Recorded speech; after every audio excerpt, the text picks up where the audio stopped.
ಈ ಒಂದು 10 ವರ್ಷಗಳಲ್ಲಿ ನನ್ನನ್ನು ತುಂಬ ಜನ ನೀವೆಲ್ಲ ಪ್ರೀತಿಸಿದಿರಿ, ನನಗೆ ಪ್ರೋತ್ಸಾಹಿಸಿದಿರಿ, ಟೀಕ್ಸಿದಿರಿ, ನನಗೆ ಚಾಟಿಯೇಟ್ ಕೊಟ್ಟಿದ್ದೀರಿ, ಬೈದಿದ್ದೀರಿ, ನನ್ನನ್ನು ತಿದ್ದಿದ್ದೀರಿ, ಎಲ್ಲ ತುಂಬ ನೀವೆಲ್ಲ ಸಹಾಯನ ಮಾಡಿದಿರಿ. ನನ್ನ ಪತ್ರಕರ್ತನಿದ್ದಾಗಲೂ ಕೂಡ ನನ್ನ ಸೈದ್ಧಾಂತಿಕ ನಿಲುವು ಬಗ್ಗೆ ಬಹಳ ತದ್ವಿರುದ್ಧವಾದಂಥ ನಿಲುವನ್ನಿಟ್ಕೊಂಡು ನನ್ನ ಟೀಕೆನೂ ಮಾಡಿದವರಿದ್ದೀರಿ. ಪತ್ರಕರ್ತನ ಆ ಒಂದು ಕ್ಷೇತ್ರವನ್ನು ಬಿಟ್ಟುಬಿಟ್ಟು ನಾನು ಇಲ್ಲಿಗೆ ಬಂದಾಗಲೂ ಕೂಡ ನೀವು ತುಂಬ ನನ್ನನ್ನು ಎಲ್ಲ ರೀತಿಯಲ್ಲೂ ಕೂಡ ನನ್ನ ಓರೆಗಲ್ಲಿಗೆ ಹಚ್ಚಿ ನೋಡಿದಿರಿ, ನನ್ನನ್ನು ಎಲ್ಲ ರೀತಿಯಲ್ಲೂ ಕೂಡ ನನ್ನನ್ನು ಬೆಳೆಸಿದಿರಿ ನೀವೆಲ್ಲ. ಅದಕ್ಕೋಸ್ಕರ ಒಂದೆರಡು ಮುಕ್ತವಾಗಿ ನಿಮ್ಮನ್ನು ಈ 10 ವರ್ಷ ಕಂಪ್ಲೀಟ್ ಆಗ್ತಾ ಇರುವಂಥ ಸಂದರ್ಭದಲ್ಲಿ ನಾನು ಒಂದೆರಡು ಮಾತನಾಡಲಿಕ್ಕೆ ಇಷ್ಟಪಡ್ತೀನಿ. ನಾನು ಪತ್ರಕರ್ತ ಇರಬೇಕಾದ್ರೆ ಎಲ್ಲರೂ ಕೂಡ ಭಾಳ ಡ್ಯಾಶಿಂಗ್ ಆಗಿ ಬರೀತಾನೆ, ಆ ನೇರವಂತಿಕೆ ನಿಷ್ಠುರತೆ ಇದೆಯಲ್ಲ ಅದನ್ನೆಲ್ಲರೂ ಕೂಡ ಇಷ್ಟಪಡೋರು. ಏನು ಯಾರಿಗೂ ಕೇರ್ ಮಾಡಲ್ಲ, ಬರೀತಾನೆ, ಬಿಜೆಪಿಯವ್ರಿಗೂ ಬಿಡಲ್ಲ, ಕಾಂಗ್ರೆಸ್ ಅವ್ರಿಗೂ ಬಿಡಲ್ಲ, ಯಾರಿಗೂ ಬಿಡಲ್ಲ ಅಂತ ಹೇಳ್ಬಿಟ್ಟು ನನ್ನನ್ನು ಎಲ್ಲರೂ ಕೂಡ ನನ್ನನ್ನು ಇಷ್ಟಪಡೋರು. ಯಾರೇ ಎಲ್ಲೇ ಹೋಗಿ ಸಿಕ್ಕಿದಾಗ್ಲೂ ಕೂಡ ತುಂಬ ಜನ ನನ್ನನ್ನು ಬಂದ್ಬಿಟ್ಟು ಏನು ಧೈರ್ಯದಿಂದ ಬರೀತೀಯ ಅಂತೆಲ್ಲ ಹೇಳೋರು. ತುಂಬ ಜನ ನಾನು ಬಂದದ್ಕೊಳ್ಳೆ ಯಾರೋ ನಾರ್ತ್ ಇಂಡಿಯನ್ ಇರಬೇಕು, ನಿನ್ನ ಹೆಸರು ನೋಡಿದಾಗ ನೀನಾದರೆ ನೀನು ಟ್ರಾನ್ಸ್ಲೇಷನ್ ಮಾಡಿ ಕನ್ನಡಕ್ಕೆ ಹಾಕ್ತಿದ್ದಾರೆ ಅಂತ ಅಂದ್ಕೊಳ್ತೀವಿ. ಆದರೆ ಟ್ರಾನ್ಸ್ಲೇಷನ್ ಅಷ್ಟು ಪವರ್ಫುಲ್ ಆಗಿ ಬರೋಲ್ಲ, ನೀನು ಇಷ್ಟು ಚೆನ್ನಾಗಿ ಬರೀತೀಯಲ್ಲ, ನೀನು ಕನ್ನಡದವನೇ ಅಂತ ನಮಗೆ ಗೊತ್ತಿಲ್ಲ ಅಂತಲೂ ಕೂಡ ಹೇಳಿದವರಿದ್ದಾರೆ. ಅಲ್ಲಿ ನನ್ನ ನೇರವಂತಿಕೆ ನಿಷ್ಠುರತೆ ಅನ್ನೋದು ನನ್ನ ಸ್ಟ್ರೆಂತ್ ಆಗಿತ್ತು. ಪಾಲಿಟಿಕ್ಸಿಗೆ ಬಂದೆ, ಅದು ಮೈಸೂರು ಮತ್ತು ಕೊಡಗು ಬಿಡಿ, ಕೊಡಗು ಜನನೇ ಒಂಥರ, ಅಲ್ಲಿ ಜನ ಒಂಥರ ಪೇಟ್ರಿಯಾಟಿಸಮ್ ಅನ್ನೋದು ತುಂಬ ಜಾಸ್ತಿ ಇದೆ ಅಲ್ಲಿ. ಕೊಡವ ಜನಾಂಗದವ್ರು ಎಂತೂ ಕೂಡ ಅವ್ರ ಬ್ಲಡ್ಡಲ್ಲಿ, ಅವ್ರ DNA-ನಲ್ಲೇ ಆ ಒಂದು ದೇಶ ಅದ್ರದ್ದು ಪ್ರೊಟೆಕ್ಷನ್ನು ಇಂಥದ್ರ ಬಗ್ಗೆ ಇದೆ. ಹಾಗಾಗಿ ಅವ್ರು ಸಹಜವಾಗಿ ಸಣ್ಣ ಪುಟ್ಟ ನಮ್ಮ ತಪ್ಪುಗಳಿತ್ತು ಅಂದ್ರೂ ಕೂಡ ಮನ್ನಿಸ್ಬಿಟ್ಟು ನಮಗೆ ಓಟಾಕ್ಬಿಡ್ತಾರೆ ಅವರು. ಆ ಥರ ಪ್ರೀತಿ ಇರೋಂಥದ್ದು. ಆದರೆ ಕುಶಾಲನಗರ ಬ್ರಿಡ್ಜ್ ದಾಟಿ ಇಲ್ಲಿ ಬಂದಾದ ಕೂಡಲೇ ನಮ್ಮ ಹತ್ರ ಜಾತಿಗಳು ಜಾಸ್ತಿ, ಒಡಕುಗಳು ಜಾಸ್ತಿ. ಅದು ಕೇಳಿದ್ದು ಮೈಸೂರು ಮಹಾರಾಜರ ಊರು. ಈ ಮಹಾರಾಜರ ಊರಿನಲ್ಲಿ ಹೇಗೆ ಅಂತಂದರೆ, ಈ ಮಹಾರಾಜರ ಊರಿನಲ್ಲಿ ಹೊಗಳು ಭಟ್ರು ಇರ್ತಾರೆ, ಚಾಡಿಕೋರರು ಇರ್ತಾರೆ, ಎಲ್ಲ ಥರದವ್ರು ಇರ್ತಾರೆ ಇಲ್ಲಿ. ಹಾಗಾಗಿ ಇಲ್ಲಿ ರಾಜಕಾರಣ ಮಾಡೋದು ಭಾಳ ಕಷ್ಟ. ಈ ಮೈಸೂರು ಭಾಗ ಹೇಗೆ ಅಂತಂದರೆ, ನಮ್ಮ RSS ಸ್ಟಾಲ್ವರ್ಡ್ಸ್ ಕೂಡ ಮೈಸೂರಿನಲ್ಲೇ ಬಂದಿದ್ದು. ಅದು ನಿಮಗೆ ನಾ ಕೃಷ್ಣಪ್ಪನವ್ರು ಇರ್ಬೋದು, ಮೈಸಾ ಜಯದೇವರು ಇರ್ಬೋದು, ಸೂರಮಣ್ಣವ್ರು ಇರ್ಬೋದು, ಎಲ್ಲರೂ ಈ ಭಾಗದಲ್ಲೇ ಬಂದಿದ್ದು. ಆದರೆ ಇಲ್ಲಿ ಏನು ಅಂತಂದರೆ, ಇಲ್ಲಿ ಅಷ್ಟು ಸುಲಭವಾಗಿ ಯಾವುದೇ ಸಂಘಟನೆ ಸಿದ್ಧಾಂತ ಬೇರ್ಬಿಡೋದು ಬಹಳ ಕಷ್ಟ. ಯಾಕೆಂದರೆ ಅಷ್ಟು ಜಾತಿಯ ಒಡಕುಗಳಿದೆ. ಇದ್ರ ಮಧ್ಯದಲ್ಲಿ ನಾನು ಇಲ್ಲಿ ಬಂದು ಅಭಿವೃದ್ಧಿ ಕೆಲಸ ಮಾಡಬೇಕು, ಪಾಲಿಟಿಕ್ಸ್ ಮಾಡಬೇಕು, ಸಂಘಟನೆ ಕಟ್ಟಬೇಕು, ಎಲ್ಲ ಕೆಲಸಗಳು ನನ್ನ ತಲೆ ಮೇಲೆ ಬಂತು. ನಾನು ಅಲ್ಲಿ ಏನು ನೇರ ನಿಷ್ಠುರತೆಯಿಂದ ಇದು ಬಂದು ಆ ಪತ್ರಕರ್ತನ ಅವತಾರದಲ್ಲಿ ಬಂದು ಪಾಲಿಟಿಷಿಯನ್ ಆಗ್ಬಿಟ್ಟೆ. ನಾನು ಅದನ್ನೇ ಕೂಡ ನಾನು ತಿರ್ಸಟ್ಟಾಗಿ ನಾನು ಮಾತಾಡ್ತಿದ್ದೆ, ಕಿರಿಕಿರಿ ಆಗ್ತಿತ್ತು. ಅಲ್ಲಿ ನಾನು ಯಾವುದೋ ಮೂಡಲ್ಲಿ ಬರೀತಾ ಇದ್ದೆ. ಇಲ್ಲಿ ಆಗಲ್ಲ, ಮೂಢನಂಬಿಕೆ ಕೆಟ್ಟಿರಲಿ ಸರಿ ಇರಲಿ, ಜನರ ಜೊತೆ ಮಾತ್ರ ನಗ್ತಾ ಮಾತಾಡ್ತಿರ್ಬೇಕು. ಇದಕ್ಕೆ ಫೀಲ್ಡಿಗೆ ಅಡಾಪ್ಟ್ ಮಾಡ್ಕೊಳ್ಳೋಕ್ಕೆ ನನಗೆ ಭಾಳ ಕಷ್ಟ ಆಗೋಗ್ಬಿಡ್ತು. ಮತ್ತು ಯಾರೋ ನಮ್ಮನ್ನು ಪ್ರೊಟೆಕ್ಟ್ ಮಾಡಲಿಕ್ಕೆ ನಮ್ಮ ಅಪ್ಪ ಮೊದಲೇ ಸತ್ತೋಗಿ ಆಗೋಗ್ಬಿಟ್ಟಿತ್ತು. ನಮ್ಮಮ್ಮ ಯಾವುದೋ ನಮ್ಮೂರಲ್ಲಿ ಹಳ್ಳಿನಲ್ಲಿ ನನ್ನ ತಮ್ಮಂದಿರ ಜೊತೆ ಬದುಕ್ತಾಳೆ. ನನಗೆ ಯಾವ ಹಿನ್ನೆಲೆನೂ ಇಲ್ಲ, ಯಾವ ಫೈನಾನ್ಷಿಯಲ್ ಬ್ಯಾಕಿಂಗ್ ಇಲ್ಲ, ಏನಿಲ್ಲ. ಸಂಘದ ಆಶೀರ್ವಾದ, ಹಿರಿಯರ ಆಶೀರ್ವಾದ, ಬಂದೆ ಅನಾಮತಾಗಿ MP ಆದೆ. ಬಟ್ ಅದಾದ್ಮೇಲೆ ನನಗೆ ನಿಜವಾಗ್ಲೂ ಹೇಳ್ತೀನಿ, ಸುಸ್ತೊಡೆಯಕ್ಕೆ ಶುರುವಾಗ್ಬಿಟ್ಟೆ. ಏನು ಟೀಕೆಗಳು, ಇದನ್ನೆಲ್ಲ ನಿಭಾಯಿಸ್ಕೊಂಡು ಹೆಂಗಪ್ಪ ಬರೋದು. ಸಡನ್ ನಾನು MP ಆಗ್ಬಿಟ್ಟೆ. ಗ್ರಾಮ ಪಂಚಾಯತಿನ ಗೆಲ್ಸು, ತಾಲೂಕ್ ಪಂಚಾಯತಿ ಗೆಲ್ಸು, ಜಿಲ್ಲಾ ಪಂಚಾಯತಿ ಗೆಲ್ಸು. ನಾನೇ ಕಷ್ಟದಲ್ಲಿ 31,000ದಲ್ಲಿ ಗೆದ್ಕೊಂಬಂದಿನಿ. ಇವೆಲ್ಲ ಗೆಲ್ಸಕ್ಕೆ ನನ್ನ ಕೈಲಿ ಆಗುತ್ತಾ? ಅದು ಒಬ್ಬ ಲೀಡರ್ ಮೇಲೆ ಒಂದು ವಿಶ್ವಾಸ ಬರಬೇಕಲ್ವಾ? ಆ ವಿಶ್ವಾಸ ಗಳಿಸ್ಬೇಕಾದ್ರೆ ಬಹಳಷ್ಟು ನಾವು ನಮ್ಮ ಅಭಿವೃದ್ಧಿ ಕಾರ್ಯಗಳ ಮುಖಾಂತರ ಜನರನ್ನ ನಾವು ಅವ್ರ ಹತ್ರಕ್ಕೆ ಹೋಗ್ಬೇಕಾಗುತ್ತೆ. ಹಾಗಾಗಿ ನನಗೆ ತುಂಬ ನಾನು 2014ರಲ್ಲಿ MP ಆದಿ, 2015ರಲ್ಲಿ ಜಿಲ್ಲಾ ಪಂಚಾಯತ್, ತಾಲೂಕ್ ಪಂಚಾಯತಿ ಚುನಾವಣೆ. ಪ್ರತಾಪ್ ಸಿಂಹ 1 ಸೀಟನ್ನು ಗೆಲ್ಸ್ಬಿಟ್ಟು ನಾವು ಕ್ಷೇತ್ರದಲ್ಲಿ ಅಂತಾರೆ. 1 ಸೀಟನ್ನು ಗೆಲ್ಸಕ್ಕೆ ನನ್ನ ಕೈಲಿ ನಾನೇ ತಳ ಊರ್ಬೇಕು, ಬೇರೂರ್ಬೇಕು.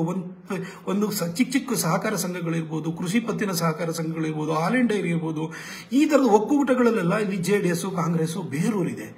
ಇಲ್ಲಿ ಬಂದು ನಾನು ಅವ್ರ ಜೊತೆ ಅದರೊಳಗಡೆ ಪೆನೆಟ್ರೇಟ್ ಆಗಲಿಕ್ಕೆ, ಇನ್ನೊಂದಾಗಲಿಕ್ಕೆ ನಾನು ಅಭಿವೃದ್ಧಿ ಕಾರ್ಯಗಳ ಮುಖಾಂತರವಾಗಿ ಜನರ ಹತ್ರ ವಿಶ್ವಾಸನ ಗಳಿಸ್ಕೊಂಡು ಆನಂತರ ಅವರು ನನ್ನ ಮಾತಿಗೆ ಬೆಲೆ ಕೊಡುವಂತ ಒಂದು ವಾತಾವರಣ ಸೃಷ್ಟಿ ಮಾಡ್ಕೊಳ್ಬೇಕು. ಹಿಂಗೆ ಅನಾಮತಕ್ಕೆ ಆಗಕ್ಕಾಗುತ್ತೆ? ಪ್ರತಾಪ್ ಸಿಂಹ ಗೆಲ್ಸ್ಬಿಟ್ನ 2015 ಎಷ್ಟು ಜನ ಒಂದು ಕ್ಷೇತ್ರದಲ್ಲಿ ಜಿಲ್ಲಾ ಪಂಚಾಯತ್ ಮೆಂಬರ್ಸ್ ಇದ್ದಾರೆ, ತಾಲೂಕ್ ಪಂಚಾಯತ್ ಮೆಂಬರ್ಸ್ ಇದ್ದಾರೆ. ಆಯ್ತು, ನಾನು ಬರೋದಕ್ಕಿಂತ ಮೊದಲು ಎಷ್ಟಿದ್ರು? ನನ್ನ ಕ್ಷೇತ್ರದಲ್ಲಿ ಒಂದು ಗ್ರಾಮ ಪಂಚಾಯತಿಯೂ ಇರಲಿಲ್ಲ. ಅನಾಮತ್ತಾಗಿ ನಾನು ಗೆಲ್ಸೋದಕ್ಕೆ ನನ್ನ ಮೇಲೆ ಯಾವುದೋ ಒಂದು ಪ್ರೀತಿಯಿಂದ ಜನ ಓಟ್ ಹಾಕಿದ್ರು. ಮೋದಿಜಿ ದೇಶಕ್ಕೆ ಪ್ರಧಾನಿ ಆಗಬೇಕು ಅಂತ ಹೇಳ್ಬಿಟ್ಟು ಅವ್ರ ಹೆಸರಲ್ಲಿ ಗೆದ್ಕೊಂಡ್ಬಂದವನು. ಅವ್ರ ಹೆಸರಿನಲ್ಲಿ ಅಭಿವೃದ್ಧಿ ಕಾರ್ಯ ತಂದು ನಾನು ಪಕ್ಷವನ್ನು ಕಟ್ಟಬೇಕಿತ್ತು. ಅದಕ್ಕೆ ನಾನು ಸ್ಟ್ರಗಲ್ ಮಾಡ್ತಾ ಹೊರಟೆ. ಎಲ್ಲರನ್ನೂ ಉಂಟಲ್ಲ, ನನ್ನ ಹತ್ರನೂ ಕೂಡ ನಾನು ಹೇಳಿದ್ದೀನಲ್ಲ, ನಾನೇನು ನಿಮ್ಗೆ ತಪ್ಪುನ ಅಥವಾ ನನ್ನ ಬಗ್ಗೆ ನಾನು ಮಾಸ್ಕ್ ಮಾಡ್ಕೊಳ್ಬೇಕು ಅಂತಿಲ್ಲ. ನಮಗೆ ಪತ್ರಕರ್ತನಾಗಿದ್ದಾಗ ಒಂಥರ ಫ್ರೀಯಾಗಿ ನಾವು ಪತ್ರಕರ್ತರಾಗಿರುವಾಗ ನಾವು ಪ್ರೆಸ್ ಕ್ಲಬ್ಗೆ ಹೋಗ್ತಾ ಇದ್ದು, ಬೇರೆ ಕಡೆನೂ ಹೋಗ್ತಾ ಇದ್ದು. ಅಲ್ಲಿ ಏನಂತಂದ್ರೆ ನಮ್ದು ಆ ಥರ ಗ್ರೂಪ್ ಬೇರೆ ಇರ್ತಿದ್ದು, ಹರಟೆ ಹೊಡಿತಿದ್ದು. ಇಲ್ಲಿ ಹರಟೆ ಹೊಡೆಯೋ ಟೈಮ್ ಇಲ್ಲ, ಜನರ ಹತ್ರ ಬೆಳಗ್ಗೆಯಿಂದ ಸಂಜೆವರೆಗೂ ಕೆಲಸಕ್ಕೆ ಹೋಗ್ಬೇಕಿತ್ತು. ಇಲ್ಲಿ ನಮ್ಮ ಒಂದೊಂದು ನಡತೆನೂ ಕೂಡ ಇಲ್ಲಿ ರಿವ್ಯೂ ಮಾಡ್ತಾರೆ ಅಂತ ಒಂದು ಪರಿಸ್ಥಿತಿ ಇತ್ತು. ಹಾಗೆ ನಾನು ಇದಕ್ಕೆ ಅಡಾಪ್ಟ್ ಹಾಕ್ಕೊಂಡು ಇಲ್ಲಿ ಬರೋಷ್ಟರಲ್ಲಿ ನಾನು ನಿಜವಾಗ್ಲೂ ಹೈರಾಣ ಆಗೋದೆ. ಆಮೇಲೆ ಮಧ್ಯದಲ್ಲಿ ನನಗೆ ಭಯ ಶುರುವಾಯಿತು. ಏನಪ್ಪ ಇದೇ ಥರ ಹೋಯಿತು ಅಂದರೆ ಅಭಿವೃದ್ಧಿ ಕಾರ್ಯಗಳನ್ನು ಹೆಂಗೆ, ಇವೆಲ್ಲದನ್ನು ಕೂಡ ನಾನು ಯೋಚನೆ ಮಾಡಲಿಕ್ಕೆ ಆತಂಕಗಳು ಶುರುವಾಯಿತು. ಆಮೇಲೆ ನನಗೆ ಇವತ್ತು ನಿಮಗೆ ಫೇಸ್ಬುಕ್ ಲೈವಲ್ಲಿ ಹೇಳ್ತೀನಿ, ನಾನು ದೇವ್ರ ಹತ್ರ ಎದೆ ಮೇಲೆ ಕೈ ಇಟ್ಕೊಂಡು ಹೇಳ್ತೀನಿ, ದೇವ್ರ ಹತ್ರ ಹೋಗಿ ನನಗೆ ವೈಯಕ್ತಿಕವಾಗಿ ದೇವ್ರ ನನಗೆ ಆಸ್ತಿ ಪಾಸ್ತಿ ಕೊಡು, ನನಗೆ ಏನಾದರೂ ಇದು ಮಾಡು, ನನಗೇನಾದ್ರು ಮನೆ ಮಠ ಕೊಡು, ಇನ್ನೊಂದು ಕೊಡು. ನಾನು ದೇವ್ರ ಹತ್ರ ಯಾವತ್ತೂ ಕೇಳಲ್ಲ. ನಾನು ಹಿಂದೆನೂ ಕೇಳಿಲ್ಲ, ನಾನು ಮುಂದೆನೂ ಕೇಳಲ್ಲ. ದೇವ್ರ ಹತ್ರ ನಾನು ಕೇಳಲ್ಲ. ನನ್ನ ದೇವರು ಇವತ್ತು ಆ ತಾಯಿ ಚಾಮುಂಡೇಶ್ವರಿ, ಕಾವೇರಿ ತಾಯಿ, ನಮಗೆಲ್ಲ ನಾನು ನಂಬಿದಂಥ ದೇವರುಗಳು, ಇವರೆಲ್ಲರೂ ಕೂಡ ನನ್ನ ಸಂಸದನೆ ಮಾಡಿಬಿಟ್ಟಿದ್ದಾರೆ. ಮಾಡಾದ್ಮೇಲೆ ಇನ್ನೇನು ಕೇಳು ಅಂದರೆ ನಿಮ್ಗೆ ದೇವರು ಏನು ಕೊಟ್ಟಿದ್ದಾನೆ ಅದಕ್ಕೆ ನಾವು ಥ್ಯಾಂಕ್ಫುಲ್ ಆಗಿರಬೇಕು. ನಮ್ಗೆ ಇವತ್ತೊಂದು ಮನೆ ಕೊಡು ಅಂತ ಕೇಳ್ತೀವಿ, ಮನೆ ಕೊಟ್ಟಾದ್ಮೇಲೆ ಅಯ್ಯೋ ಇನ್ನೊಂದು ಮನೆ ಎಕ್ಸ್ಟ್ರಾ ಇದ್ರೆ ಬಾಡಿಗೆ ಕೊಡ್ಬೋದಿತ್ತು, ಅದ್ರಲ್ಲಿ 4 ಕಾಸು ಕಮಾಯಿ ಆಗೋದು, ನಮ್ಮ ಜೀವನ ಚೆನ್ನಾಗಿ ನಡೆದು. ಇನ್ನೊಂದು ಮನೆ ಕೊಡ್ತಾ ಅಂತಂದ್ರೆ ಇನ್ನೊಂದು 5-6 ಮನೆ ಇತ್ತು ಅಂದರೆ ಇನ್ನೂ ಲ್ಯಾವಿಶ್ ಆಗಿ ಬದುಕಬೇಕಿತ್ತು. ಮನುಷ್ಯನ ಆಸೆಗಳಿಗೆ ಮಿತಿ ಇಲ್ಲ. ಕೊಟ್ಟಿದ್ರಲ್ಲಿ ನಾವು ಖುಷಿ ಪಡಲ್ಲ ನಾವು. ನಾನು ಆದರೆ ಆ ಥರ ಅಲ್ಲ. ದೇವ್ರ ಹತ್ರ ನಾನು ಯಾವತ್ತೂ ಕೇಳಲಿಲ್ಲ. ದೇವ್ರ ಹತ್ರ ನಾನು ಹೋಗಿ, ನನ್ನ ಇಷ್ಟ ದೇವರು ಯಾರು ಅಂತ ನಾನು ಹೇಳಲ್ಲ, ಆದರೆ ನನ್ನ ಇಷ್ಟ ದೇವ್ರ ಹತ್ರ ಹೋಗಿ ಹರಕೆ ಚೀಟಿ ತೊಗೊಂಡೋಗಿ ನನಗೆ ಮೈಸೂರಿಗೆ ಪಾಸ್ಪೋರ್ಟ್ ಸೇವಾ ಕೇಂದ್ರ ಬೇಕು ಅಂತ ನಾನು ಹರಕೆ ಇಟ್ಟೆ. ಅನಂತಕುಮಾರ್ ಸಾಹೇಬ್ರ ಹತ್ರ ಹೋಗಿ ಸುಷ್ಮಾ ಸ್ವರಾಜ್ ಅವ್ರ ಹತ್ರ ನಾನು ಹೇಳಿಸ್ತೆ, ನನಗೆ ಪಾಸ್ಪೋರ್ಟ್ ಸೇವಾ ಕೇಂದ್ರ ಬೇಕೇ ಬೇಕು ಅಂತ ಹೇಳ್ಬಿಟ್ಟು. ಅದು ಏನೋ 2018 ಕ್ಯಾಬಿನೆಟ್ ಡಿಸಿಷನ್ ಆಗುತ್ತೆ. ಅದಾದ ನಂತರ ನಿಮಗೆ ಇದು ಆಮೇಲೆ ಮೈಸೂರಿಗೆ ಸಿಗ್ಬೋದು, ಇದು ಫಸ್ಟ್ ಟರ್ಮ್ ಎಂಡ್ ಆಗೋಷ್ಟೊಳಗಡೆ ಸಿಗ್ಬೋದು ಅಂತ ಹೇಳಿದರು. ನಾನು ಹೋಗ್ಬಿಟ್ಟು ನನ್ನ ದೇವ್ರಿಗೆ ಹರಕೆ ಇಟ್ಟೆ, ಪ್ರಾರ್ಥನೆ ಮಾಡ್ಕೊಂಡು ಬಂದೆ. ನನಗೆ ಕುಶಾಲನಗರಕ್ಕೆ ಟ್ರೈನ್ ತೊಗೊಂಬರ್ತೀನಿ ಅಂತ ಹೇಳಿದ್ದೀನಿ, ಅದು ಬೇಕು, ನನಗೆ ಈ ಪಾಸ್ಪೋರ್ಟ್ ಸೇವಾ ಕೇಂದ್ರ ಬೇಕು ಅಂತ ಹೋಗಿ ದೇವ್ರ ಹತ್ರ 2016 ಹೋಗಿ ನಾನು ಹರಕೆ ಹೊತ್ತೆ. ಆಗಸ್ಟಲ್ಲಿ ಹರಕೆ ಹೊತ್ತೆ. ಆಮೇಲೆ ಅವರು 2018 ಕ್ಯಾಬಿನೆಟ್ ಡಿಸಿಷನ್ ಆಗಲ್ಲ ಅಂತಂದ್ರು. ಒಂದು ದಿನ ಸುಷ್ಮಾ ಸ್ವರಾಜ್ ಅವರು ಅಚಾನಕ್ ಕಾಲ್ ಬಂತು, ನಾವು ಪೋಸ್ಟ್ ಆಫೀಸ್ ಪಾಸ್ಪೋರ್ಟ್ ಸೇವಾ ಕೇಂದ್ರ ಅಂತ ಮಾಡ್ತಿದ್ವಿ, POPSK, the first country's first POPSK ಮೈಸೂರಿಗೆ ಕೊಡ್ತಾ ಇದೀವಿ ಅಂತ ಹೇಳ್ಬಿಟ್ಟು ಅವ್ರು ಘೋಷಣೆನ ಮಾಡಿದ್ರು. ಫೋನ್ ಮಾಡಿ ಹೇಳಿದ್ರು ನನಗೆ ಇದು ಗುಡ್ ಗವರ್ನೆನ್ಸ್ ಡೇ ಡಿಸೆಂಬರ್ 25 ಇರ್ತದೆ, 23rd ವರ್ಷದೊಳಗಡೆ 3 ದಿನ ಇದೆ ಪ್ರಿಪರೇಷನ್ ಮಾಡಿ ಇನಾಗ್ರೇಟ್ ಮಾಡಬೇಕು ಅಂತ ಅನಂತಕುಮಾರ್ ಸಾಹೇಬ್ರೆ ಬಂದು ಇನಾಗ್ರೇಟ್ ಮಾಡಿಕೊಟ್ರು. ಆ ದೇವ್ರ ಹತ್ರ ನಾನು ಹರಕೆ ಹೊತ್ತಿದ್ದೆ. ನನಗೋಸ್ಕರ ಹರಕೆ ಹೊತ್ತಿಲ್ಲ, ನನ್ನ ಕ್ಷೇತ್ರಕ್ಕೋಸ್ಕರ ಹರಕೆ ಹೊತ್ತಿದ್ದೆ. ಇವತ್ತು ಪಾಸ್ಪೋರ್ಟ್ ಕೇಂದ್ರವನ್ನು ತಗೊಂಡ್ಬಂದೆ.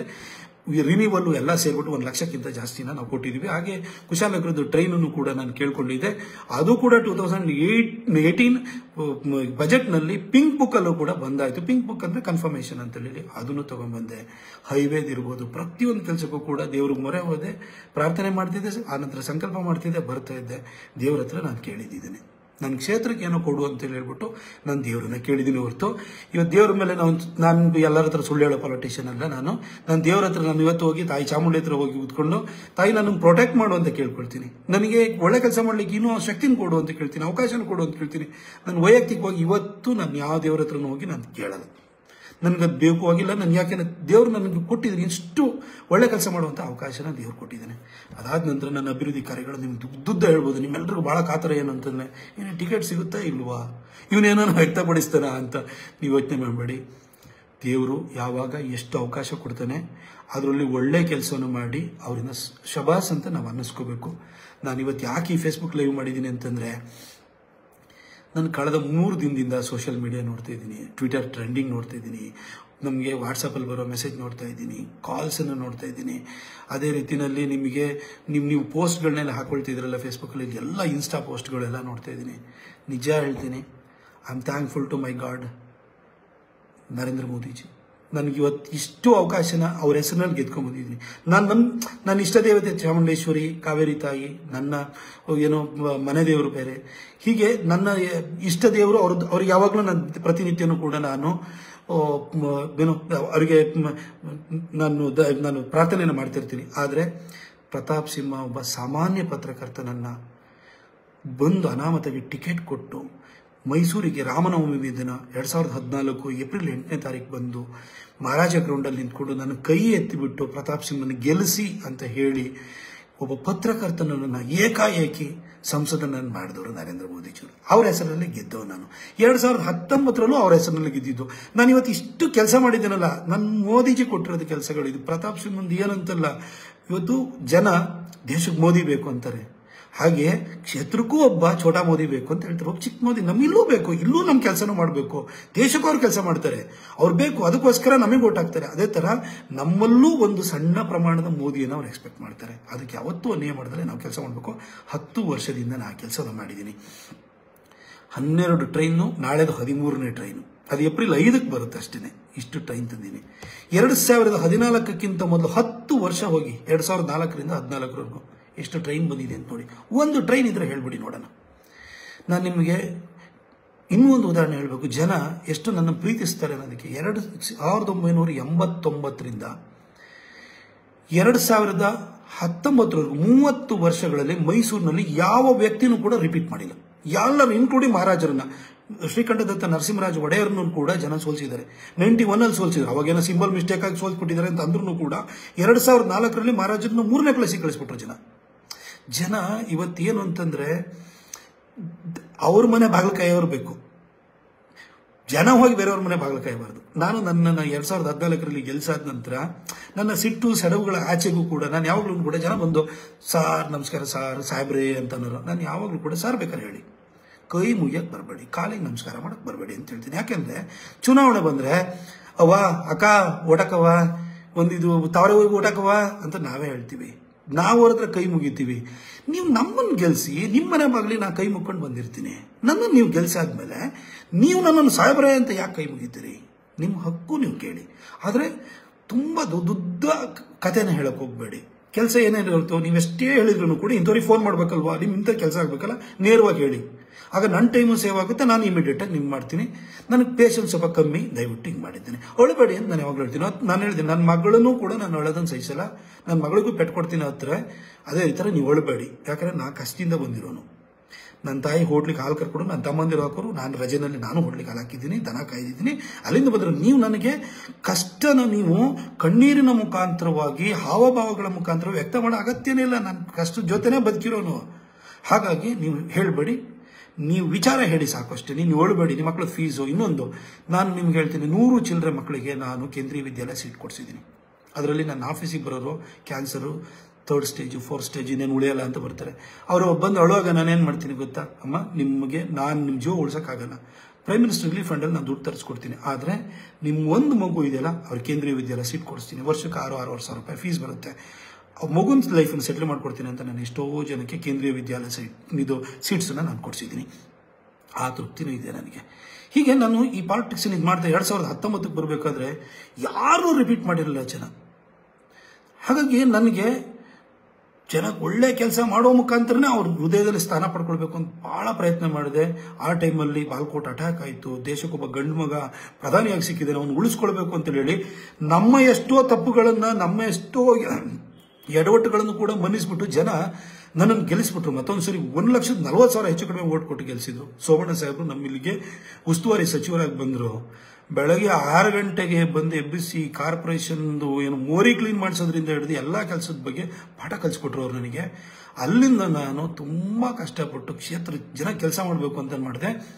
ಇವತ್ತು ಕೂಡ ನನಗೆ ಸಂಘ, ಅವತ್ತು ಮೈಚಾ ಜಯದೇವರು ಇಲ್ಲ, ಇವತ್ತು ಸಂಘದ ಎಲ್ಲ ಹಿರಿಯರುಗಳು, ಇವತ್ತು ಅವ್ರನ್ನೆಲ್ಲ ಹೆಸರನ್ನ ಹೇಳಕ್ಕೆ ಹೋಗಬಾರ್ದು ಸಂಘದವ್ರನ್ನ, ಆದರೆ ಅವರೊಬ್ರು ಇಲ್ಲ ಅನ್ನೋ ಕಾರಣಕ್ಕೋಸ್ಕರ ಅವ್ರ ಹೆಸರನ್ನ ಹೇಳ್ತೀನಿ. ನನ್ನನ್ನು ಅವತ್ತು ಕೈ ಹಿಡಿದು ಬೆಳೆಸಿದ್ರು, ನನಗೆ ಟಿಕೆಟ್ ಕೊಡಿಸಿದ್ರು, ಗೆಲ್ಲಿಸಿದ್ರು, ಒಂದು ಪ್ರಯೋಗ ಅಂತರ ಮಾಡಿದ್ರು. ಯಾರಾದ್ರೂ ಕೂಡ ನನ್ನನ್ನು ಈ ಥರ ಪ್ರಯೋಗ ಮಾಡಿದ್ಮೇಲೆ ನನ್ನ ಮೇಲೆ ಇಷ್ಟು ವಿಶ್ವಾಸ ಇಟ್ಟಿದಾರಲ್ಲ, ಈ ವಿಶ್ವಾಸಕ್ಕೆ ಯಾವತ್ತೂ ದ್ರೋಹ ಆಗಬಾರ್ದು. ನಂತರ ಇನ್ನೂ ಹುಡುಗನ ಬೆಳೆಸಬೇಕು. ಅವ್ರ ಅಪ್ಪ ಅಮ್ಮ, ಅವ್ರ ಮನೇಲಿ ಎಷ್ಟು ಆಸ್ತಿ ಇದೆ, ಅವನು ಯಾವ ಹಿನ್ನೆಲೆಯಿಂದ ಬಂದಿದ್ದಾನೆ, ಅವನ ಜಾತಿ ಯಾವುದು, ಇದು ಯಾವುದು ಕೇಳದಲ್ಲೇ ಒಬ್ಬ ಯಂಗ್ಸ್ಟರ್ನ, ಇನ್ನೊಬ್ಬನ ಯಂಗ್ಸ್ಟರ್ನ ಬೆಳೆಸಬೇಕು ಅಂತಂದರೆ ನನಗೆ ಕೊಟ್ಟಿರೋ ಅವಕಾಶವನ್ನು ನಾನು ಸದುಪಯೋಗ ಪಡಿಸಿಕೊಂಡು ಒಬ್ಬ ಯಾವ ಹಿನ್ನೆಲೆ ಇಲ್ಲದಿದ್ದಂತಹ ಒಬ್ಬ ಸಾಮಾನ್ಯ ವ್ಯಕ್ತಿಯಾಗಿರುವಂತಹ ಪ್ರತಾಪ್ ಸಿಂಹನಿಗೆ ಟಿಕೆಟ್ ಕೊಟ್ಟು ಅವನು ಇಷ್ಟು ಕೆಲಸ ಮಾಡ್ದ. ಅದೇ ಥರನೇ ಒಬ್ಬ ಬಡ ತಾಯಿಯ ಮಗನಿಗೆ ಟಿಕೆಟ್ ಕೊಟ್ಟರೆ, ಬಡ ತಾಯಿಯ ಮಗಳಿಗೆ ಟಿಕೆಟ್ ಕೊಟ್ಟರೆ ಅವರು ಕೂಡ ಕಷ್ಟಪಟ್ಟು ಕೆಲಸವನ್ನು ಮಾಡ್ತಾರೆ, ವಿಶ್ವಾಸ ಉಳಿಸ್ಕೊಳ್ತಾರೆ ಅನ್ನೋ ಒಂದು ನಂಬಿಕೆ ಜನಕ್ಕೆ ಬರಬೇಕು ಅಂತ ಹುಚ್ಚೆದ್ದು ಕೆಲಸ ಮಾಡಿದ್ದೀನಿ.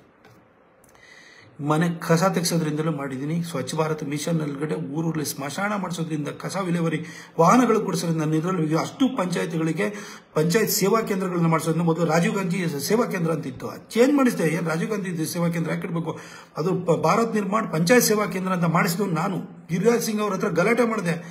ನಮ್ಮ ಸರ್ಕಾರ ದುಡ್ಡು ಕೊಡ್ತಾ ಇರೋದು, ನಮ್ಮ ಮೋದಿಜಿಯವರು ಅದನ್ನ 12,25,000 ಇದ್ದಿದ್ದನ್ನ ದುಡ್ಡನ್ನು ತಗೊಂಡು ಹೋಗ್ಬಿಟ್ಟು 18,80,000 ತಗೊಂಡ್ಬಂದ್ರು. ಆನಂತರ 28,80,000 ತಂದ್ರು. ಈ 38 ಲಕ್ಷ ಪಂಚಾಯತಿ ಸೇವಾ ಕೇಂದ್ರ ಕೊಡ್ತಾರೆ. 15th and 14th finance commission direct funding ಕೊಡ್ತಿರೋದು, ಎಕ್ಸ್ಟ್ರಾ ಅಲೋಕೇಶನ್ ನಾವು ಮಾಡ್ತಿರೋದು. ನಮ್ಮ ಮೋದಿಜಿ ಕೊಡ್ತಿರೋ ದುಡ್ಡಲ್ಲಿ ನೀವ್ ಯಾಕೆ ಅವ್ರ ಹೆಸರು ಇಡಬೇಕು ಅಂತ ಹೇಳ್ಬಿಟ್ಟು ಅದನ್ನ ಚೇಂಜ್ ಮಾಡಿಸಿದ್ರು. ನಾನು ಹೊಡೆದಾಟ ಮಾಡಿದ್ದೀನಿ, ನನಗೆ ಕೂತ್ಕೊಂಡು ಹೋಗಿಲ್ಲ ಅಂತಲ್ಲ. ಹಾಗೆ ಇವೆಲ್ಲ ಕೆಲಸವನ್ನು ಮಾಡಿದೆ. ಬೆಂಗಳೂರು ಮೈಸೂರು ಹೈವೇ, ನಾನು ನನ್ನದೇ ಆದಂಥ ಒಂದು ಮನೆ ಕಟ್ಟಿಸ್ಬೇಕಾದ್ರೆ, ನೀವು ನಿಮ್ಮದೇ ಆದಂಥ ಮನೆ ಕಟ್ಟಿಸ್ಬೇಕಾದ್ರೆ ಎಲ್ಲಿ ವಾಸ್ತು ಪ್ರಕಾರ ದೇವ್ರ ಕೋಣೆ ಎಲ್ಲಿರಬೇಕು, ಇದೆಲ್ಲಿರಬೇಕು, ಆ ಥರ ನೋಡಿದ್ರೆ ಫ್ಲೋರಿಂಗ್ ಏನಾಗಬೇಕು, ಕಟನ್ ಮ್ಯಾಚಿಂಗ್ ಆಗಿ ಯಾವ ಥರ ತಗೊಳ್ಬೇಕು, ನಿಮಗೆ ಇದು ಏನು ನಿಮಗೆ ವಾರ್ಡ್ರೋಬ್ ಯಾವ ಥರ ಇರಬೇಕು, ಅದ್ರೊಳಗಡೆ ಯಾವ ರೀತಿ ನಿಮಗೆ ಫಾರ್ಮಿಕನ್ ಯಾವ್ದು ಹಾಕಬೇಕು ಎಲ್ಲ ಯೋಚನೆ ಮಾಡ್ತಿರಲ್ಲ. ಅದೇ ಥರನೇ ಬೆಂಗಳೂರು ಮೈಸೂರು ಹೈವೇನು ಕೂಡ ಇಲ್ಲಿ ಮೋದಿಯವರ ಹತ್ರ 2018 ಫೆಬ್ರವರಿ 19 ಬಂದು ಘೋಷಣೆ ಮಾಡಿಸಿ ಮರುದಿನನೇ cabinet committee on economic affairs chaired by the honourable prime minister first 6,400 crore approval ಕೊಟ್ಟರು. 24ನೇ ಭೂಮಿ ಪೂಜೆ ಮಾಡಿದ್ದು, ಮಾರ್ಚ್ 20 ಭೂಮಿ ಪೂಜೆ ಮಾಡಿದ್ದು, ಮಾಡಿ ಆದ ನಂತರ ಅದನ್ನು ರೆಕಾರ್ಡ್ 4 years ಅಲ್ಲಿ ಕಂಪ್ಲೀಟ್ ಮಾಡಿಸಿ. ಇವತ್ತು ಕರ್ನಾಟಕದಲ್ಲಿ ಯಾವ ರೋಡನ್ನ ನಿಗದಿತ ಕಾಲಮಿತಿ ಒಳಗಡೆ ಕಂಪ್ಲೀಟ್ ಮಾಡಿದರೆ ಹೇಳಿಸಿ, ಇದನ್ನ ಮಾಡಿಸಿದೆ.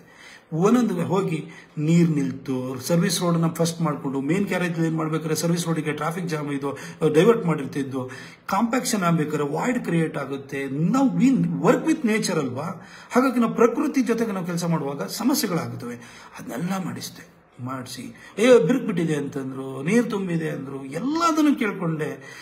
ಏನೇನೋ ಮಾತಾಡಿದ್ರು. ನಾನು ಹೇಳಿದೆ ಅವೈಜ್ಞಾನಿಕವಾಗಿದೆ ಅಂದ್ರೆ ದಿಲೀಪ್ ಬಿಲ್ಕಾನ್ ಅವ್ರ ಹತ್ರ ಕುತ್ತಿಗೆ ಇಟ್ಕೊಂಡ್ಬಂದು ನಾನು ಕೆಲಸ ಮಾಡಿಸ್ತೀನಿ ಅಂತ ಹೇಳಿದ್ರೆ, ಯಾಕಂದ್ರೆ ನಾನು ಕಮಿಷನ್ ತಗೊಳ್ಳಲ್ಲ. ನಾನು ಮಾಡಿದೆ. ನಾನು ಎಲ್ಲ ರಾಜಕಾರಣಿಗಳ ಥರ ನಾನು ಬೇರೆ ಇದಕ್ಕೆ ಹೋಗಲಿಲ್ಲ. ನನಗೆ ನನ್ನಂಥವ್ನ ಮೈಸೂರು ಜನ, ಕೊಡಗಿನ ಜನ, ಅದ್ರ ವಿಶೇಷವಾಗಿ ಕೊಡಗಿನ ಜನ ತುಂಬ ಪ್ರೀತಿ ಮಾಡಿದ್ದೀರಿ. ನಿಮ್ಮ ನಿರೀಕ್ಷೆ ಅಷ್ಟು ನನ್ನ ಕೆಲಸ ಅಲ್ಲಿ ಮಾಡಿಲ್ದಲೇ ಇರ್ಬೋದು. ಮೈಸೂರಲ್ಲಿ ನಿರೀಕ್ಷೆ ಮೀರಿ ಕೆಲಸನ ಮಾಡಿದ್ದೀನಿ. ಈ ಟರ್ಮಲ್ಲಿ, ಈ 3ನೇ ಟರ್ಮಲ್ಲಿ ನಿಮ್ಮ ಸೇವೆಯನ್ನು ಮಾಡ್ತೀನಿ. ನಿಮ್ಮ ನಿರೀಕ್ಷೆ ಮೀರಿ ನಿಮ್ಮ ಕೆಲಸವನ್ನು ಮಾಡ್ತೀನಿ. ಆ ದೇವರು, ಆ ತಾಯಿ ಚಾಮುಂಡಿ, ಕಾವೇರಿ ತಾಯಿ ಅವಕಾಶ ಕೊಟ್ಟು ನಿಮ್ಮೆಲ್ಲರ ಪ್ರೀತಿ ವಿಶ್ವಾಸ ಇದ್ರೆ ಖಂಡಿತ ಕೊಡಗಿನ ಋಣ ತೀರಿಸ್ತೀನಿ. ಈ ಒಂದು ಟರ್ಮಲ್ಲಿ ಮೈಸೂರಿನ ಋಣನ ಸಾಕಷ್ಟು ತೀರಿಸಿದ್ದೀನಿ. ಇನ್ನು ಏನೇ ನಾನು ಕಲ್ಪನೆ ಇಟ್ಕೊಂಡಿದ್ದೇನೆ ಅದನ್ನು ಕೂಡ ಕೊಡ್ತೀನಿ. ನಾನು ಇಲ್ಲಿಗೆ ವಿಚಾರಕ್ಕೆ ಬರೋದಾದ್ರೆ, ಇವೆಲ್ಲ ಕೆಲಸಗಳು ಮಾಡಿದೆ. ಟೊಬ್ಯಾಕೋ ಗ್ರೋವರ್ಸು ಕಮಿಷನ್ ತೆಗೆಸ್ತೆ, ಇದು ಪೆನಾಲ್ಟಿ ತೆಗೆಸ್ತೆ. ಅವರಿಗೆ ಈ ಸರಿ 288 ರೂಪಾಯಿ ಟಾಪ್ ಪ್ರೈಸ್ ಸಿಕ್ಕಿದೆ. ನಿಮಗೆ ಆಲ್ಮೋಸ್ಟ್ 280 ರೂಪೀಸ್ ಆವರೇಜ್ ಪ್ರೈಸ್ ಸಿಕ್ತು. ಕಳೆದ ಸರಿ 118 ರೂಪಾಯಿ ಇತ್ತು. ಈ ಸರಿ 280 ಮೇಲೆ ಆವರೇಜ್ ಪ್ರೈಸ್ ಸಿಕ್ಕಿದೆ. ಇಷ್ಟೆಲ್ಲ ಕೆಲಸ ಮಾಡಿದೆ. ಪ್ರತಿಯೊಂದು ಪಿರಿಯಾಪಟ್ಟಣ, ಹುಣಸೂರು, ಪಿರಿಯಾಪಟ್ಟಣಕ್ಕೆ 303 ಹ್ಯಾಬಿಟಾಟ್ಗಳಿಗೆ, ಏನು ಜನವಸತಿ ಕೇಂದ್ರಗಳಿಗೆ ಏಕಕಾಲಕ್ಕೆ ಕಾವೇರಿ ನದಿಯಿಂದ ಅಡ್ಡದ ಮುಖಾಂತರವಾಗಿ ನೀರನ್ನು ತಂದು ಕೊಡುವಂತ 239 ಕೋಟಿ ರೂಪಾಯಿನಲ್ಲಿ ನಾನು ಆ ಯೋಜನೆ ತಮ್ಮ ಜಲಜೀವನ ಮಿಷನ್.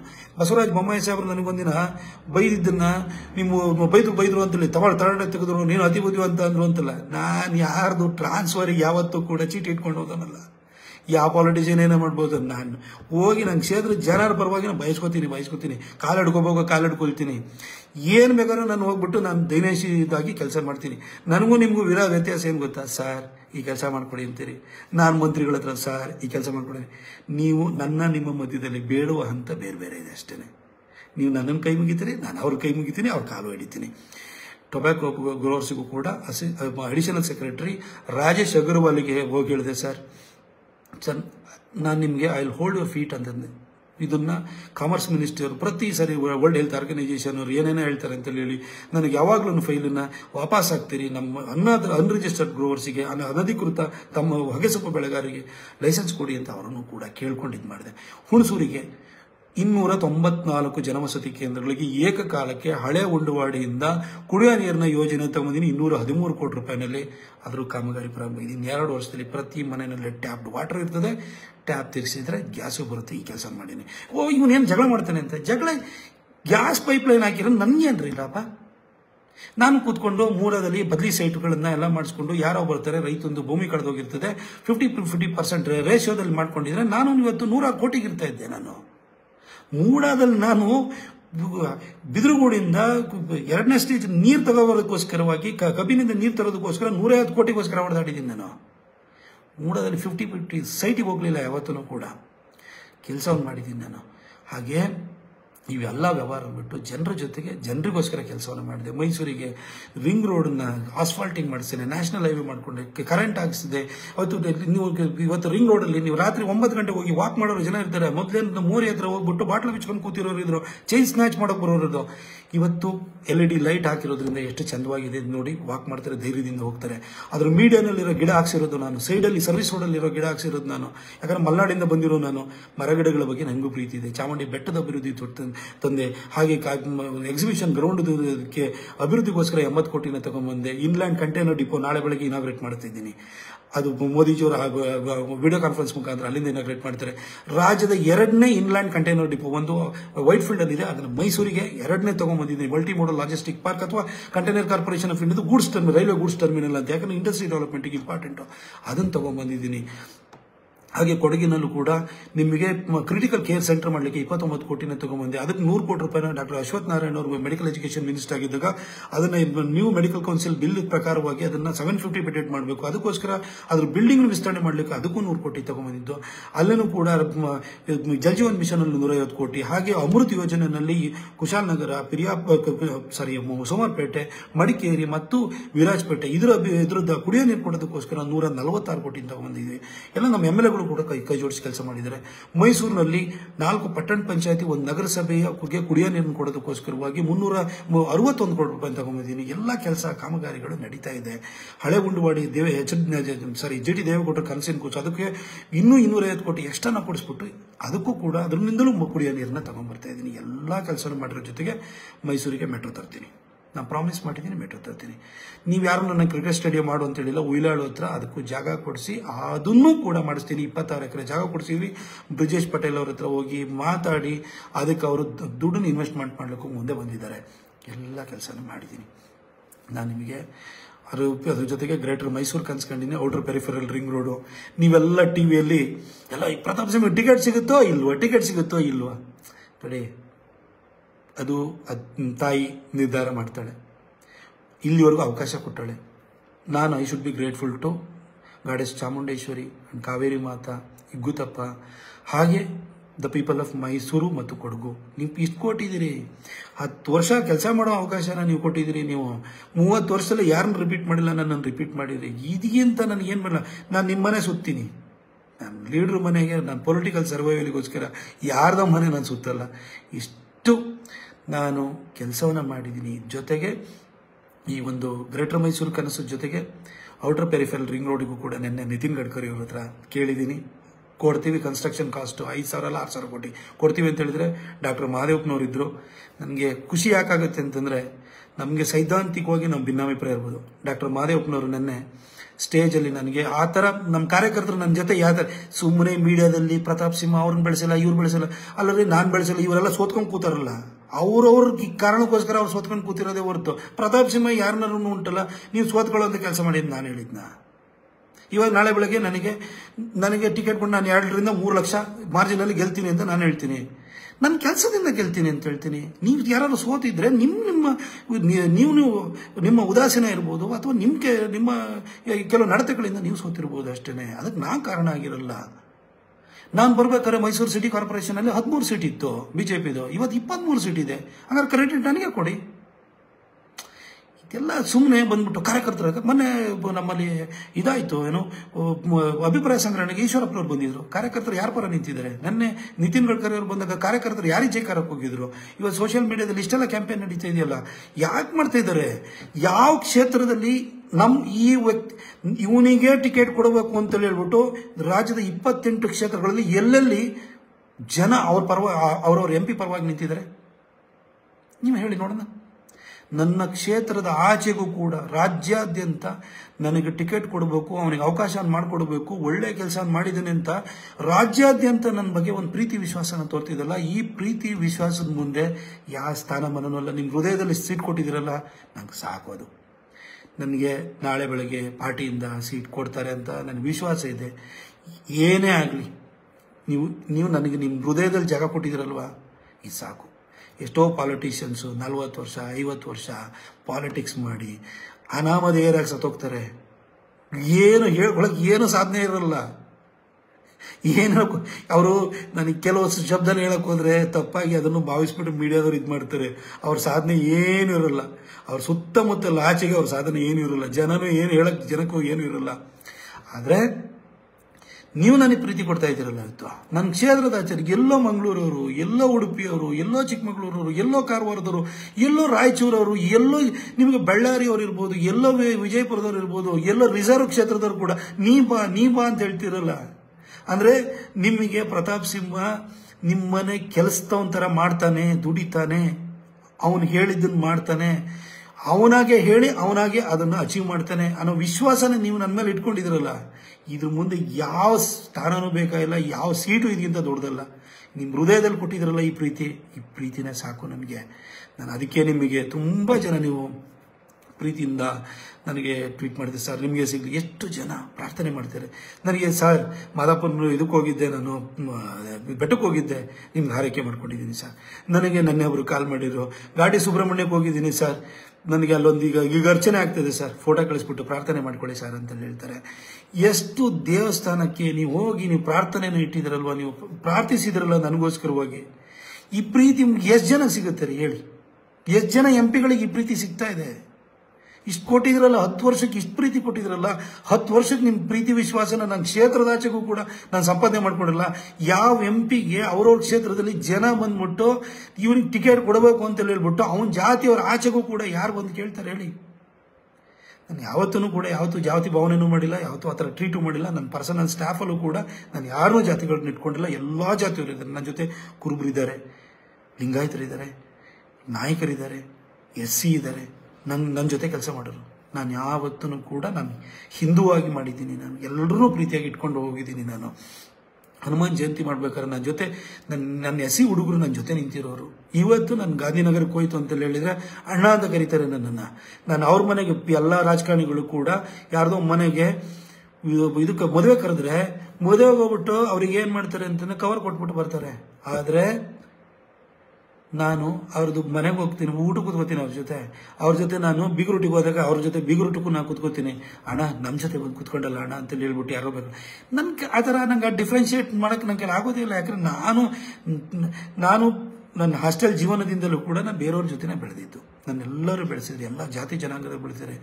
ಬ್ರಾಹ್ಮಣರುಗಳಂತೂ ತುಂಬ ಜನ ನನಗೆ ಆಶೀರ್ವಾದನ ಮಾಡಿ ಬೆಳೆಸಿದ್ದಾರೆ. ಲಿಂಗಾಯತರಲ್ಲಿ ನನಗೆ ಫಸ್ಟು ನನಗೆ ನಾನು ವಿಜಯ ಕರ್ನಾಟಕ ಬಿಟ್ಟು ಹೋಗ್ಲಿಕ್ಕೆ ಅಂತೇಳಿ ಹೇಳ್ಬಿಟ್ಟು ನನಗೆ ಉದಯ ಟಿವಿಯಲ್ಲಿ ಕೆಲಸ ಸಿಕ್ಕಿದೆ ಅಂತ ಹೊರಟೋಗ ನನ್ನನ್ನು ತಡೆದುಬಿಟ್ಟು ನಿನ್ನಂತವ್ನು ಇಲ್ಲಿ ಇರಬೇಕು, ಪ್ರಿಂಟ್ ಮೀಡಿಯಾದಲ್ಲಿ ಇರಬೇಕು ಅಂತ ಹೇಳಿ ನನಗೆ ತಡೆದು ನನ್ನನ್ನು ಅಲ್ಲೇ ಉಳಿಸಿದಂಥವ್ರು, ನನ್ನ ಸ್ಯಾಲರಿನ ಇನ್ಕ್ರೀಸ್ ಮಾಡಿದವರು ಮಹಾದೇವಪ್ಪ ಸರ್ ಅಂತ ಹೇಳ್ಬಿಟ್ಟು ನಮ್ಮ ಎಡಿಟ್ರು.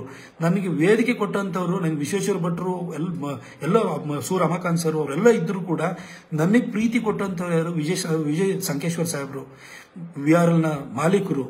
ಅವ್ರನ್ನ ತುಂಬ ಪ್ರೀತಿ ಕೊಟ್ಟಿದ್ದಾರೆ, ನನ್ನ ಬೆಳೆಸಿದ್ದಾರೆ. ನನಗೆ ನನ್ನ ಫಾರ್ಮ್ಯಾಟಿವ್ ಡೇಸಲ್ಲೂ ಕೂಡ ಸ್ವಲ್ಪ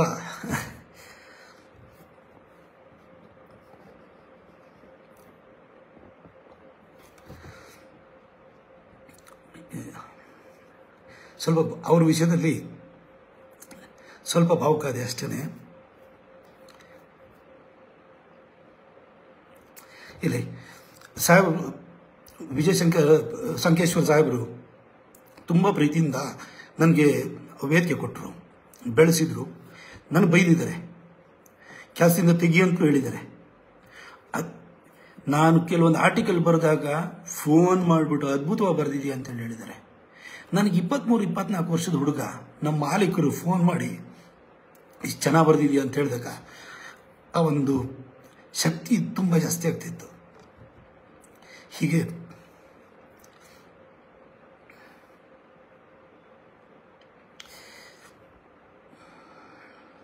ಇಲ್ಲಿ ಏನು ಇವತ್ತೇನು ಭಾವುಕ ಆಗಬೇಕು ಅಂತ ಇರಲಿಲ್ಲ ನನಗೆ.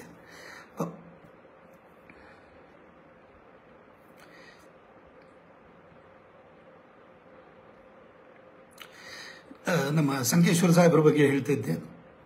ಅವರು ನನ್ನ ಜೀವನದಲ್ಲಿ ತುಂಬ ದೊಡ್ಡ ಪಾತ್ರನ ವಹಿಸಿದ್ದಾರೆ. ನಾನು ಯಾಕೆ ಹೇಳ್ತಿದ್ದೀನಿ ಅಂತಂದರೆ, ನಾವು ಬೆಳೆಯುವಾಗ ಯಾರೊಬ್ಬರು ವೇದಿಕೆಯನ್ನು ಕೊಡ್ತಾರೆ. ಆ ವೇದಿಕೆ ಸಿಕ್ಕಾದ್ಮೇಲೆ ನಮ್ಮ ಪ್ರತಿಭೆ ತೋರಿಸ್ತೀವಿ, ಇನ್ನೂ ದೊಡ್ಡ ಹಂತಕ್ಕೆ ಬೆಳಿತೀವಿ. ಆದರೆ ಮೂಲದಲ್ಲಿ ನಮ್ಮ ಬೆಳೆಸಿದವ್ರನ್ನ ಮರಿಬಾರ್ದು. ಹಾಗಾಗಿ ನಾನು ಸಂಕೇಶ್ವರ ಸಾಹೇಬ್ರ ಬಗ್ಗೆ ಒಂದು ಭಾವುಕನಾಗಿರ್ಬೋದು, ಬಟ್ ನನ್ನ ಕೃತಜ್ಞತಾ ಭಾವನ ವ್ಯಕ್ತಪಡಿಸ್ತಾ ಇದ್ದೀನಿ.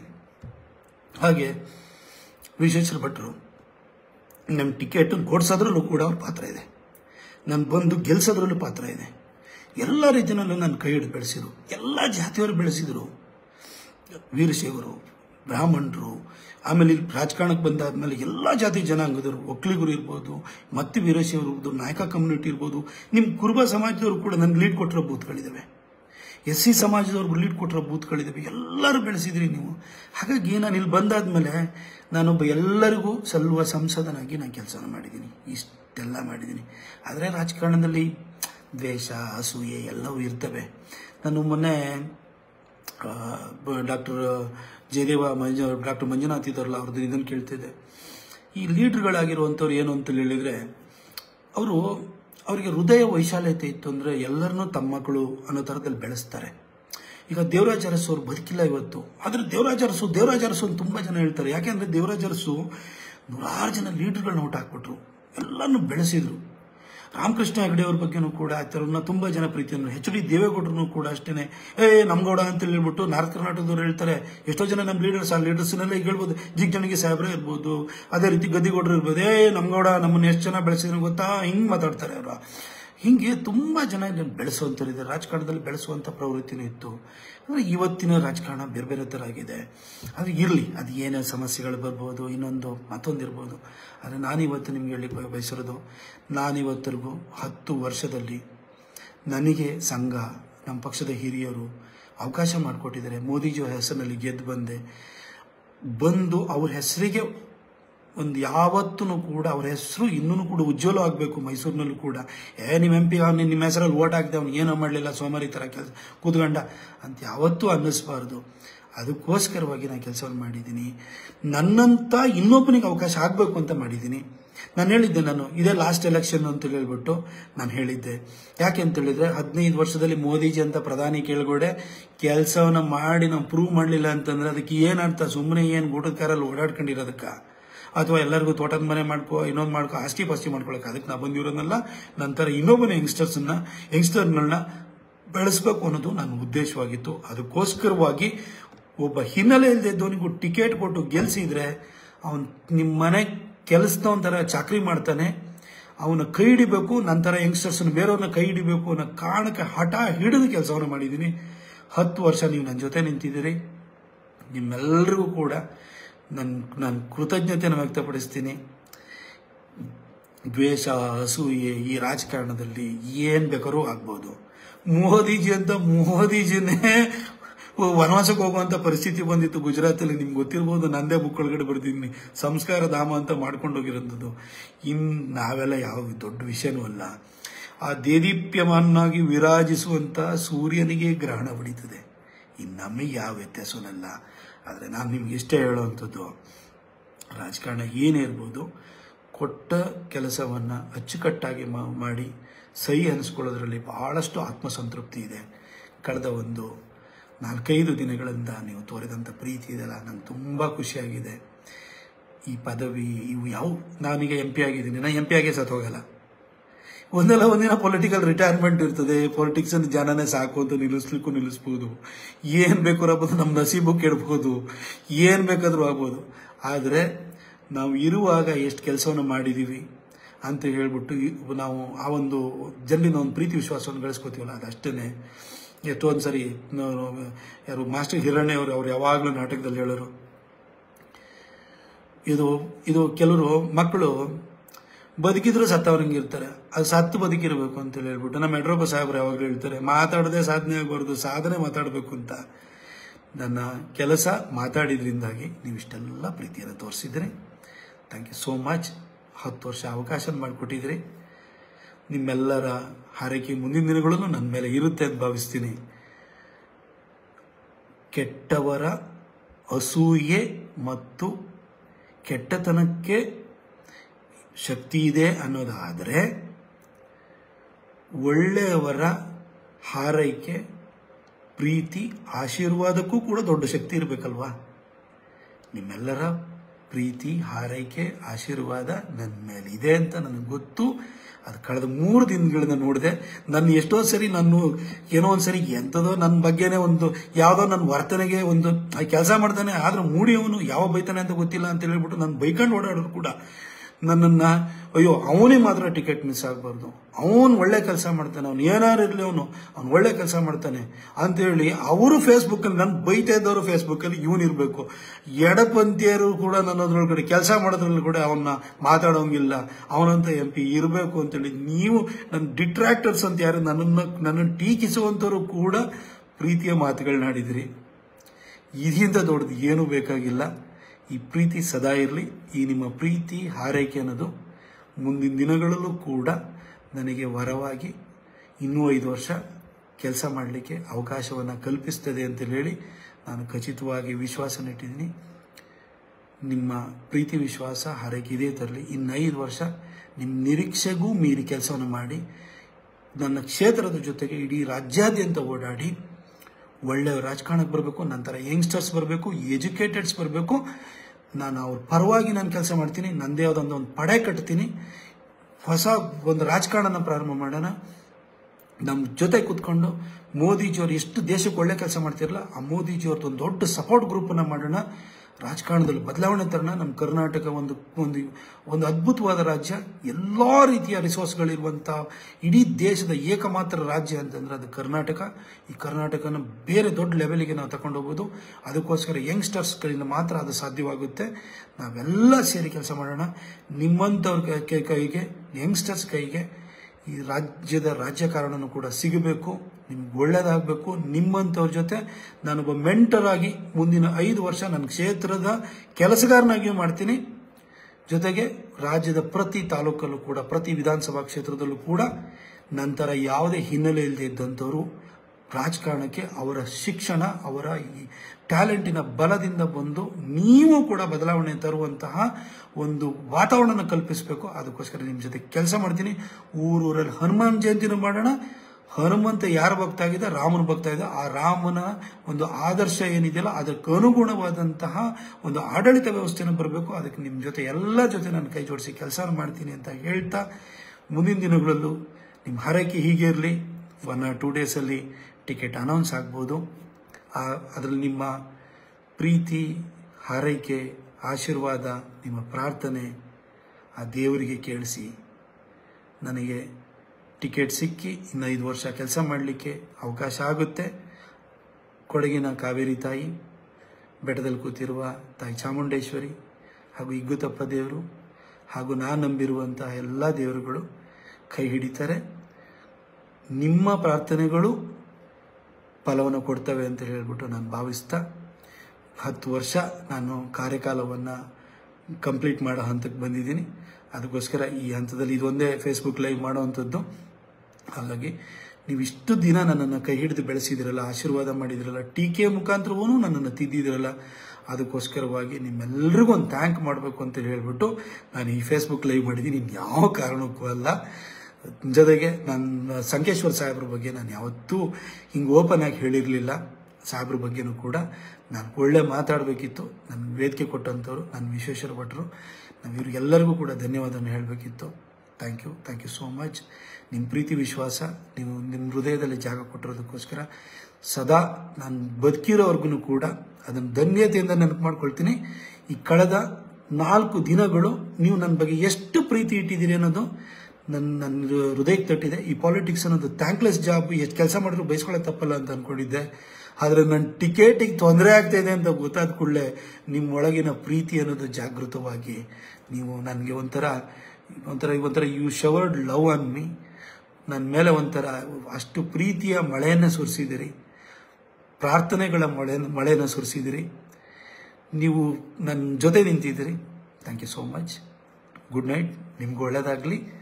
ತಾಯಿ ಚಾಮುಂಡೇಶ್ವರಿ, ಕಾವೇರಿ ತಾಯಿ ನಿಮ್ಮೆಲ್ಲರಿಗೂ ಕೂಡ ಒಳ್ಳೇದು ಮಾಡಲಿ. ಮುಂದಿನ ದಿನಗಳಲ್ಲೂ ಕೂಡ ಒಟ್ಟಿಗೆ ಸೇರಿ ಕೆಲಸ ಮಾಡೋಣ. ಕೊಡಗಿನ ಜನಕ್ಕೆ ನಾನು ಮತ್ತೊಂದು ಸರಿ ಹೇಳ್ತೀನಿ, ಮುಂದಿನ 5 ವರ್ಷ ಮೈಸೂರಿಗಿಂತಲೂ ಜಾಸ್ತಿ ನಿಮಗೆ ಒತ್ತು ಕೊಟ್ಟು ಕೆಲಸ ಮಾಡ್ತೀನಿ. ಮೈಸೂರು ಭಾಗದಲ್ಲಿ ಪಾರ್ಟಿ ವೀಕ್ ಆಗಿದ್ದರಿಂದಾಗಿ ಇಲ್ಲಿ ಜಾಸ್ತಿ ಟೈಮನ್ನು ಸ್ಪೆಂಡ್ ಮಾಡಿ ಕೆಲಸವನ್ನು ಮಾಡಿದ್ದೀನಿ. ಇಲ್ಲೂ ಪಕ್ಷ ನೀವು ಲೀಡ್ ಕೊಡ್ತಾ ಇದ್ರಿ. ಈ ಸರಿ ಮೈಸೂರಲ್ಲೂ ಕೂಡ ಕನಿಷ್ಠ ಅಂದರೆ 1.5 ಲಕ್ಷ ಲೀಡ್ ತಗೊಳ್ಳೋಷ್ಟು ಮಟ್ಟಕ್ಕೆ ಇಲ್ಲಿ ಪಾರ್ಟಿನಲ್ಲಿ ನಾನು ಕಟ್ಟಿದ್ದೀನಿ ನನ್ನ ಕೆಲಸದ ಮುಖಾಂತರವಾಗಿ. ನಾವೆಲ್ಲ ಒಟ್ಟಿಗೆ ಸೇರಿ ಮೋದಿಜಿಯವ್ರನ್ನ ಪ್ರಧಾನಿ ಮಾಡೋಣ. ದೇಶಕ್ಕೆ ಒಳ್ಳೇದಾಗಬೇಕು, ನಮ್ಮ ಕ್ಷೇತ್ರಕ್ಕೆ ಒಳ್ಳೇದಾಗಬೇಕು. ಕ್ಷೇತ್ರಕ್ಕೆ ಒಳ್ಳೇದಾಗಕ್ಕೆ ನಾನು ನೀವು ಒಟ್ಟಿಗೆ ಕೆಲಸ ಮಾಡೋಣ. Thank you so much.